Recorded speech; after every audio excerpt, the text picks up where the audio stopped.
अलवी मत हे जीवन धाना तनु थारी जाए देखी तुम्हारा रीति हे जीवन धाना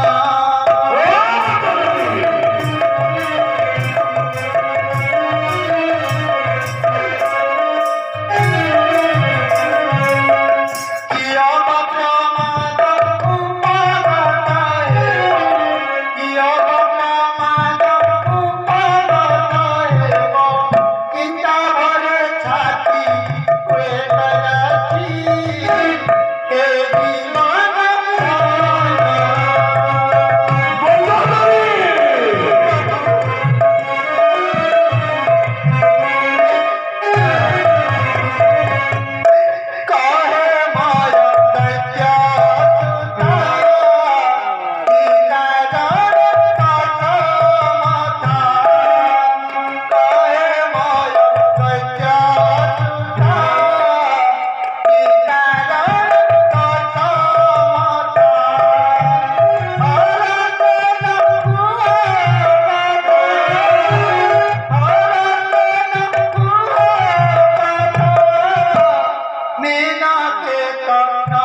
अलवी मत